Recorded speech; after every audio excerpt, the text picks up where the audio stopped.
الدین الخالص. الحمدللہ رب العالمین والصلاة والسلام علی سید المرسلین وعلی آلہ واصحابہ ومن تبعهم بإحسان الی یوم الدین. اما بعد. بسم اللہ الرحمن الرحیم. عن عقبۃ بن عامر رضی اللہ عنہ قال قال رسول اللہ صلی اللہ علیہ وسلم ألم تر آیات انزلت اللیلہ لم یر مثلہن قط قل اعوذ برب الفلق وقل اعوذ برب الناس. رواہ مسلم.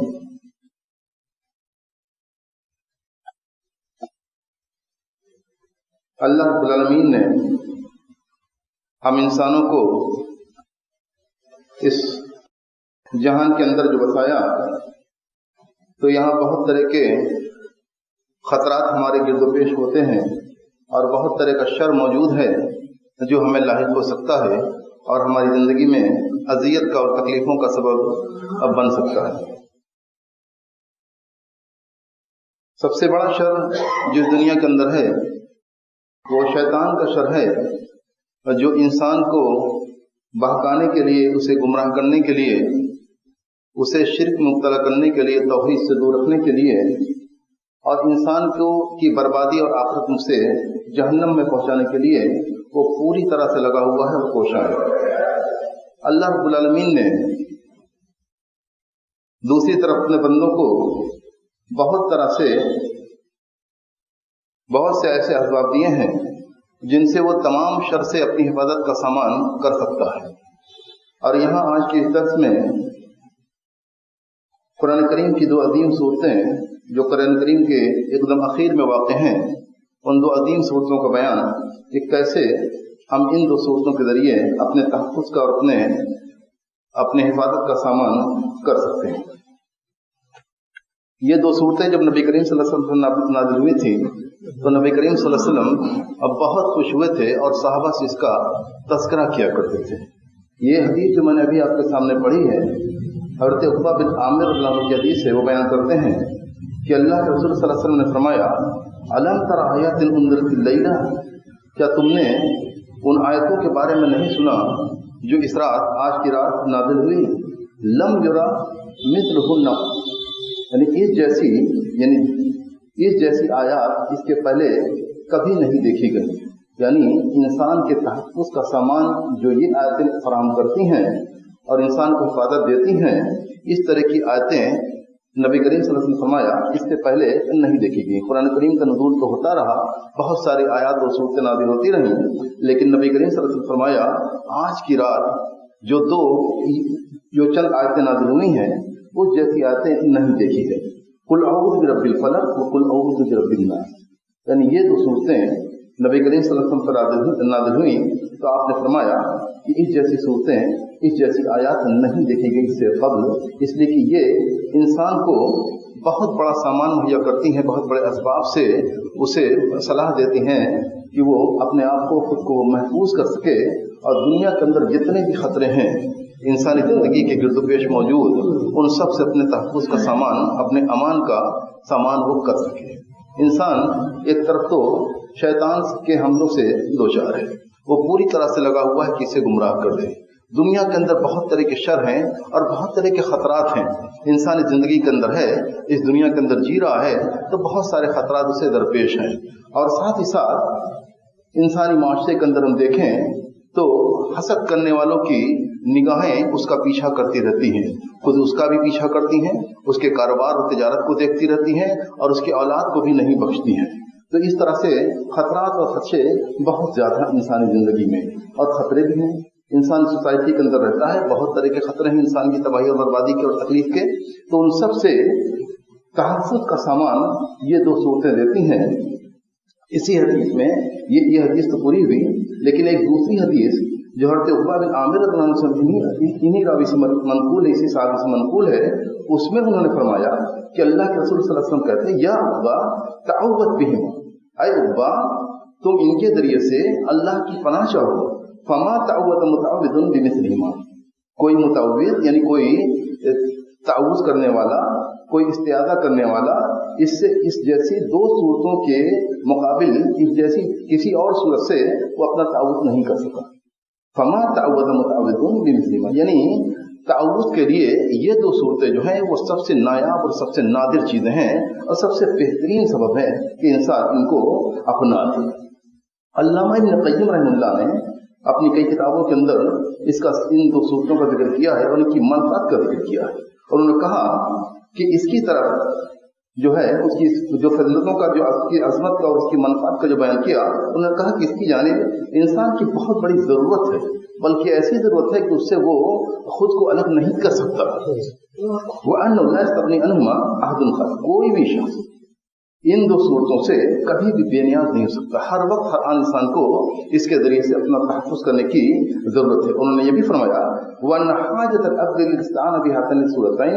أَعْظَمُ مِنْ حَاجَةِ إِلَى النَّفَسِ وَالطَّعَامِ وَالشَّرَابِ وَاللِّبَاسِ، یعنی انسان کو جو دنیا کے اندر ضرورتیں ہوتی ہیں کہ انسان سانس لیتا رہے، کھانا کھاتا رہے، پانی بھی پیے اور لباس بھی پہنے، یہ انسان کی بنیادی ضرورتیں ہیں، یہ اس کے بغیر انسان رہ نہیں سکتا۔ تو انہوں نے کہا کہ یہ جو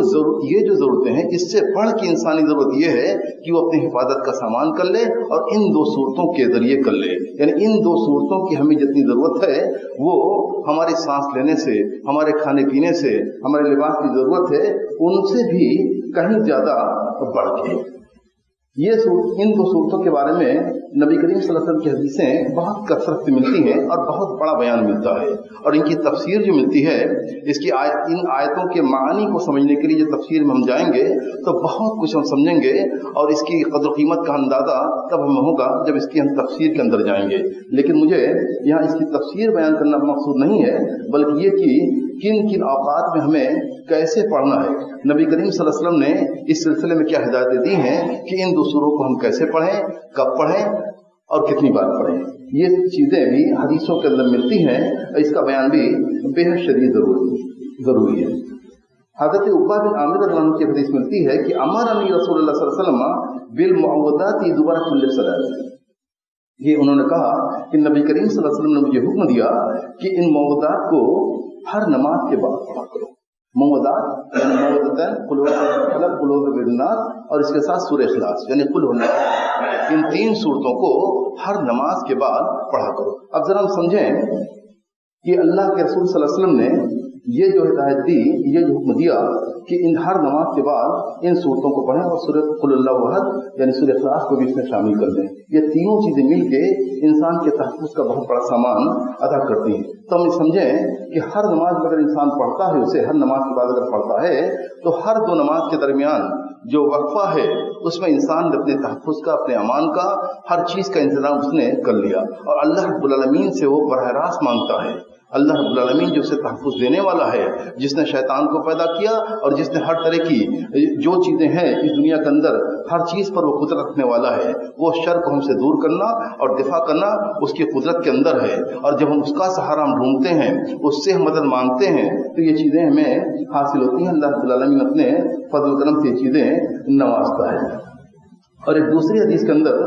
بیان کرتے ہیں عن معاذ بن عبداللہ رضی اللہ عنہ خرجنا فی لیلۃ مطیرۃ وظلمۃ شدیدہ نطلب رسول اللہ صلی اللہ علیہ وسلم، ایک حدیث کے اندر بیان ملتا ہے، وہ راوی بیان کرتے ہیں صحابی کہ ایک بارش والی رات میں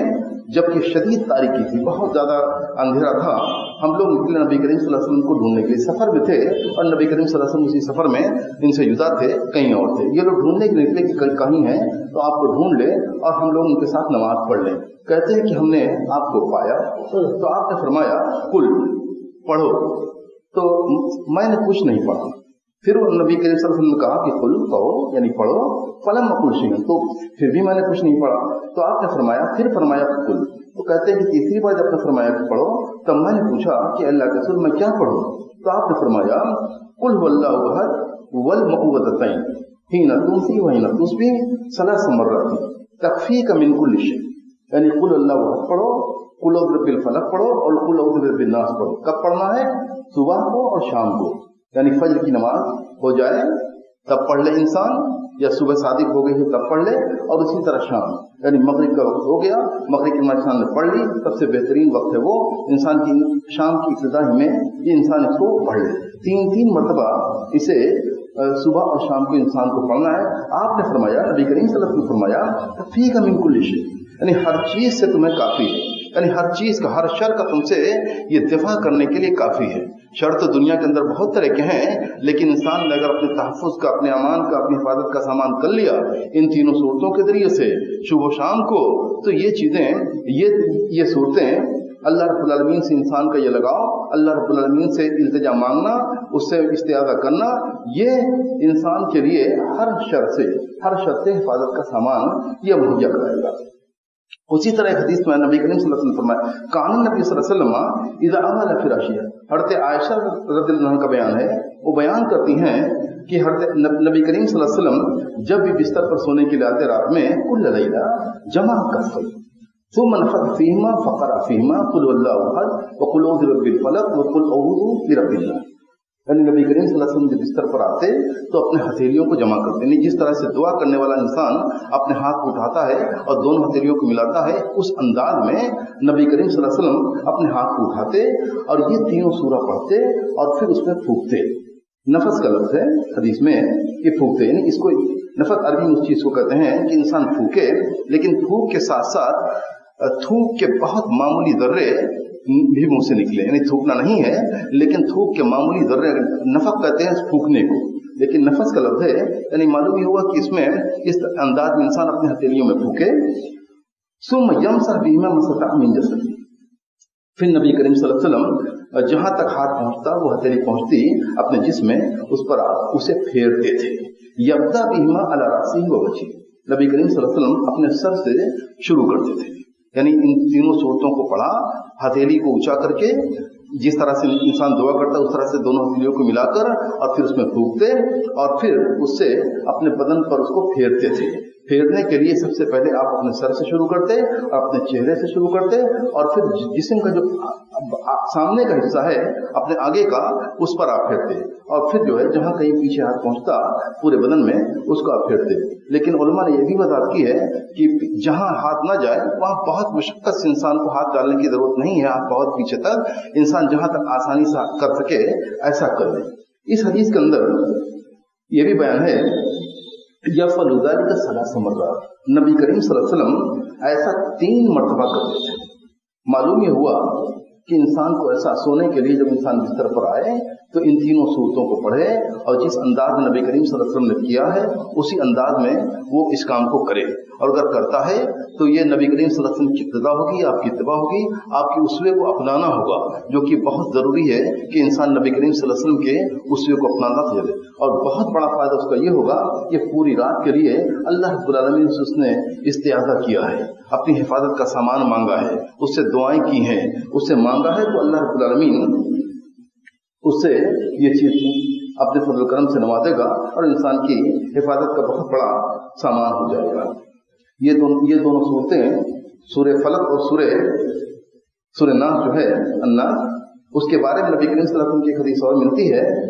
قال یا عقبہ بن عامر انک لن تقرأ سورۃ احب الی اللہ والابلغ عنده من ان تقرأ قل اعوذ بالفلق. یعنی وہ حضرت عقبہ بن عامر رضی اللہ عنہ سے منقول ہے، وہ بھی بیان کرتے ہیں کہ اللہ کے رسول صلی اللہ علیہ وسلم کو خطاب کر کے کہا کہ اے عقبہ بن عامر، کوئی بھی سورہ جو تم پڑھتے ہو اس میں سب سے محبوب جو سورہ ہے اور سب سے اتم اور ابلغ، یعنی سب سے مکمل جو سورہ ہے، یعنی کہ شر کو دفاع کرنے کے لیے، دنیا کے اندر جو شر پایا جاتا ہے شیطان یا کسی اور طریقے کا، اسے اپنے سے دور رکھنے کے لیے، یعنی استعاذہ کے باب میں یہ سب سے بہترین سورہ یہ کون سی تم پڑھتے ہو؟ یہ قل اعوذ برب الفلق ہے. تو ان چیزوں کو ہمیں اپنے ذہن میں رکھنا چاہیے کہ نبی کریم صلی اللہ علیہ وسلم نے ان عظیم صورتوں کے بارے میں کیا کچھ بیان کیا ہے اور اس کی کیا تفصیلات ملتی ہیں. اور اگر توفیق ملے انسان کو، اللہ سے دعا انسان کو کرنی چاہیے کہ اس توفیق ملے تو ان 2 صورتوں کے معنی کے اندر غور کرے تفسیر کی کتابوں کے اندر، تو وہ دیکھے گا کہ اس کے اندر کتنے عظیم معنی موجود ہیں اور وہ کتنے بڑے، نہیں وہ کس سے وہ استعاذہ کر رہا، اللہ رب العالمین کی ذات سے، وہ اللہ رب العالمین کی ذات کا وہ سہارا لے رہا ہے، اللہ سے کہہ رہا ہے کہ ہمیں اپنی پناہ میں لے لو. اور کس چیز سے؟ تمام طرح کے شر سے جو دنیا کے اندر پایا جاتا ہے. ان 2 صورتوں کے اندر یہ خوبی ہے کہ جتنے طرح کا شر دنیا کے اندر پایا جاتا ہے ہر ایک سے انسان اپنے دفاع کا، اپنی حفاظت کا، اپنے امان کا سامان کر لیتا ہے. اور وہ بھی کس سے؟ جو ذات ہر چیز پہ قدرت رکھتی ہے اور جو ذات اپنے مومن بندوں سے بڑی محبت رکھتی ہے اور ان کی دعاؤں کو وہ نہیں چھوڑ سکتی. اللہ رب العالمین ہمیں توفیق دے کہ ہم نبی کریم صلی اللہ علیہ وسلم کی سنتوں کو اپنا سکیں. نبی کریم صلی اللہ علیہ وسلم نے جو کچھ ہمیں ہدایتیں دی ہیں، جو کچھ ہمیں حفاظت کے سامان کے سلسلے میں جو حدیثیں وارد ہوئی ہیں ان کو سمجھنے کی اور ان پر عمل کرنے کی توفیق مرحمت فرمائے. اور یہ بھی ہم سمجھیں کہ اس باب میں بہت کچھ ایسا انسان کرتے ہیں، انسانی سوسائٹی کے اندر رائج ہے، جو کہ صحیح نہیں ہے، نبی کریم صلی اللہ علیہ وسلم کی سنت کی خلاف ورزی ہے. تو یہ جو میں نے حدیث پڑھی جس میں چہرے پر بدن پہ ہاتھ پھونکنے کی بات ہے، تو یہ چیز کو بھی سمجھیں کہ اس کے علاوہ کہیں اور پورے بدن پہ ہاتھ پھیرنے کی بات نہیں ملتی ہے کسی ایک حدیث کے اندر بھی. تو ایسا ہم نہ کریں کہ اس چیز کو ہم عام مان لیں اور جب چاہیں جہاں چاہیں ہم کوئی سی بھی دعا پڑھیں اور ہاتھ پھیرتے رہیں. ایسا ہم نہ کریں. نبی کریم صلی اللہ علیہ وسلم کی سنتوں کو دیکھیں کہ آپ نے کس موقع پر کس دعا کے ساتھ یا کس سورہ کے ساتھ جو کیا ہے بس ویسے ہی ہم کرتے رہیں. اسی میں ہماری بھلائی ہے، اس لیے کہ اسی میں اتباع سنت کا سامان ہے، اور جو ہمارے لیے بے حد ضروری ہے. اتباع سنت کو اگر ہم چھوڑتے ہیں، نبی کریم صلی اللہ علیہ وسلم کے اسوے سے اگر ہم دور ہوتے ہیں، تو یقیناً اس کے اندر شیطان کا فائدہ ہے، وہ ہمیں گمراہ اس راستے سے جہاں ہم ہٹے تھوڑا سا ہٹیں گے تو ہمیں بہت دور لے کے چلا جانے کا امکان بن جاتا ہے. اور ایسی صورت میں ہمارے لیے بہت بڑی ناکامی ہوگی کہ ہم گمراہی کے راستے پہ چلے جائیں گے. نبی کریم صلی اللہ علیہ وسلم کی سنتوں سے دوری، نبی کریم صلی اللہ علیہ وسلم کے اسوے کو نہ اپنانا، یہ بہت بڑی انسان کی ضلالت اور گمراہی کی بنیاد بن جاتی ہے. وآخر دعوانا ان الحمد للہ رب العالمین.